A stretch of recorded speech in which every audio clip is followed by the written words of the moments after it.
I'm Cindy and I am a beauty vlogger. So I've been doing this for about 3 years now, and how I first started out was I was searching online desperately for makeup reviews, beauty swatches that were reliable, consistent and not heavily edited in one way or another. And I thought, why not just do it myself? So here I am, 3 years on, still loving what I do. And in today's video, I'm going to be taking you guys behind the scenes to show you my setup before I share with you my vlogging process. So let's go! My style is very much pastel toned, so I kind of built my very own playground in my studio. For the purpose of a beauty video, I usually prefer a cleaner background with less clutter and distraction to keep things simple and more focused. The setup will include my vlogging camera, the Canon G7X Mark III, mounted on a tripod, as well as a table to place my makeup products on. I'll need a good source of fill light, so I'm facing the window where the sunlight is flooding in through. For lighting, I usually like to have a backlight as well to create some sort of separation between me and the background, so there is an added dimension to my videos. For today, I'm filming in front of my rainbow neon light, so I'll just be turning that on. So for my vlogging essentials, first up is my trusty Canon G7X Mark III. This handy little camera has a flip-up screen that helps you keep an eye on things when you're shooting. I can't tell you the number of times I've shot a piece of content just to find out that I was out of focus the entire time, or even worse, not even recording. So this screen is super helpful in helping you make sure you're in frame. So if you're a new vlogger, it may be cost effective for you to use your phone to film your content, but in the long run, a phone will not have the same capabilities as a camera. For example, a camera will enable you to create a depth of field and give a more cinematic feel to your videos. On top of that, as a beauty vlogger, I feel that using a phone kind of distorts your face and makes it look a little bit unrealistic. And so for those reasons, I would highly recommend just getting a good camera. So usually when I do my filming, what I do is I will take an external mic and plug it onto my previous cameras. And with this camera, I find that it's not really necessary. Even though it does have an external mic jack, I usually just rely on the inbuilt mic because I find that it does such a great job of picking up my voice and cancelling out all the excess background noise, because my studio here is right by the road and there is a lot of road noise. So in any form of photography or videography, lighting is key.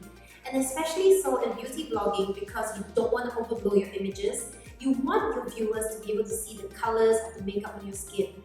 And similarly, if it's too dark, your content is going to turn out unappealing and grainy. So my lighting of choice is usually just good old sunlight from the window. And I'll complement that with my trusty ring light, which I can dim according to how bright I need it and adjust in color temperature. So when filming my beauty content, I like to stick to a standard format, and my first scene is always a product packaging shot.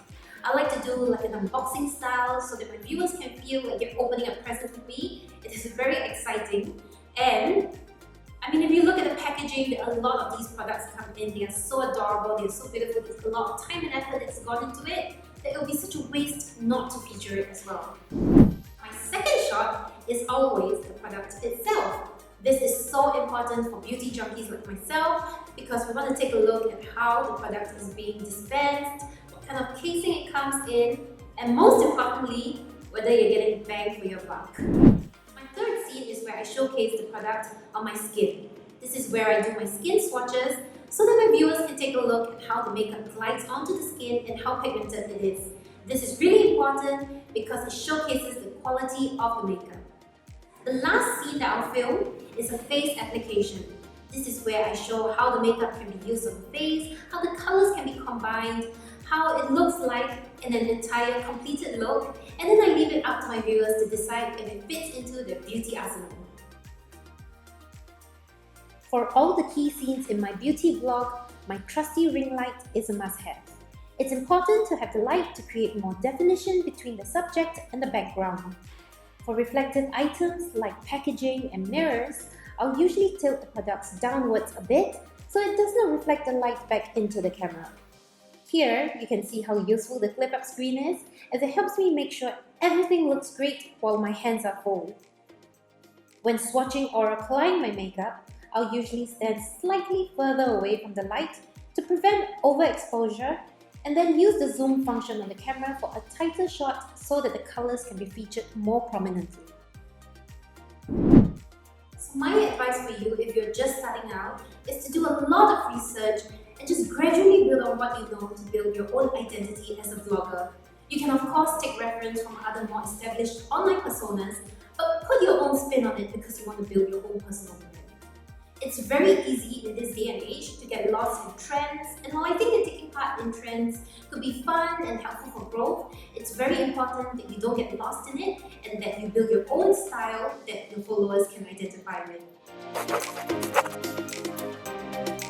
My last tip to you, which is my most important tip, is to just go and to try.